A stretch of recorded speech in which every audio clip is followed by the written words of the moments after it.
Condi? No, I'm just kidding. We're gonna go,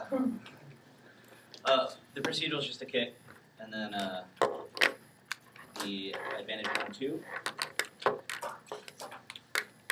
the counter plan,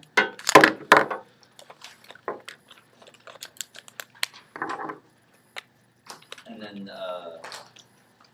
the disad, links, and then impacts specifically.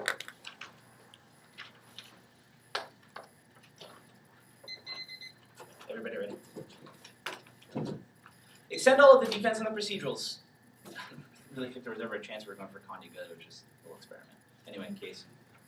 Look, they tell us that we flag disadvantage 2 as the most important thing in the round. This is never articulated in anybody's speech. This is their assertion of our assertion, and since it's predicated on our assertion, and our assertion didn't happen, this assertion falls in its place. So I don't even need to answer the argument. But additionally, I think they're never giving any warrant as to why this is the most important thing. Anyway, we're going to be winning on the impact turns, so case goes away. Counterplan.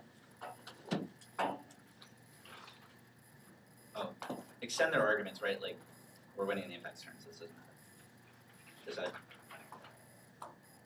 Joe simply restates what Lawrence says in the 1NC about the links, but does not actually address our argument. Our argument here is that there is no way this can be characterized as a business argument. They can articulate what Kennedy is and is not going to do all day and night, but at the end of the day, they never give a warrant as to what kind of argument they will use in order to frame this as a business argument. You simply can't assert that someone will do something without a warrant and expect that to win you a debate round. Anyway, that means that there is defense on the link, which means that at the end of the day, it's a comparative reason to prefer on index.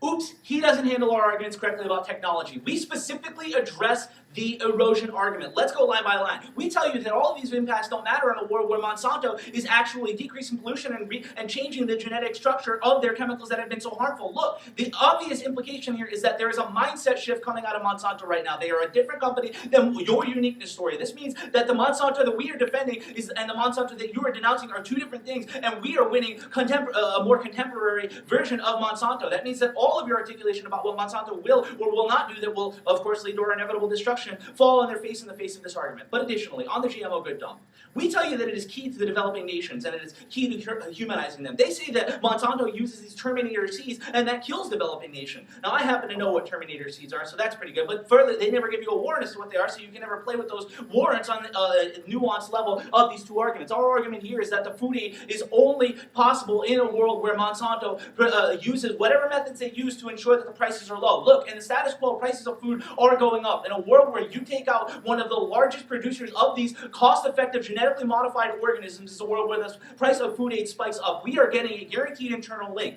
But furthermore, I would argue that all of the other users of these producers of these GMOs also use these terminator seeds. So this is not a harm unique to Monsanto. At the end of the day, you are never winning a warrant as to why Monsanto is uniquely bad for developing nations. And we tell you that Monsanto is a major provider of these genetically modified organisms to these developing nations. We tell you that this is key to restructuring because everything predicates on the agricultural. This is empirically proven, and you don't deny this. You just say that GMOs are not good for this. There's no warrant as to why this is true, but additionally, we would tell you that even if in the long term GMOs are not good, the short term is what matters. You defend that the plan is the internal link to cutting off the food aid. Our argument here is that the counter plan is plan is the only way to avoid these impacts, which is a long-term cutoff. We might cut off food aid right now, but you are making food absolutely unattainable because you never give a warrant as to why the price of food is going down in the status quo. But additionally, you say that case kills. Okay, I've already answered this case kills food aid argument. Anyway, on the alternate causality on terrorism, you can't flag our arguments as generic defense and then make an alternate causality argument and expect that to be sufficient on a fucking terrorism scenario. Pardon my language, camera. My argument here is that terrorism, the risk is rising. That means that your non-uniques don't fly when you don't address the fact that we are every year losing more uranium. Our argument here is that this means in a world where you are inducing long-term poverty and in a world where the nuclear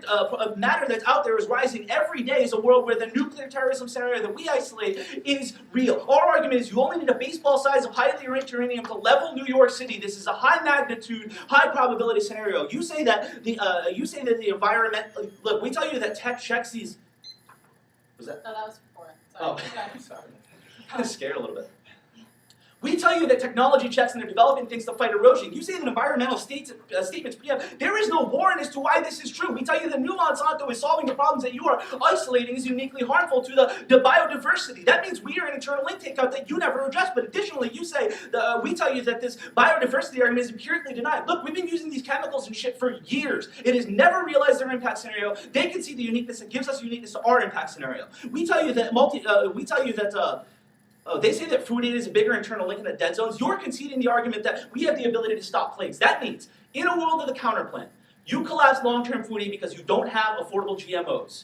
In the world of the plan, you might collapse short-term food aid, but in a world where highly enriched uranium is skyrocketing every year, you're always going to preserve the long-term impacts. But furthermore, when you concede that GMOs are the internal link to stopping plagues because we can genetically tweak things, that means there is always a risk of an unforeseen consequence wiping out the food in Africa and generating the nuclear terrorism impacts that we tell you are going to happen.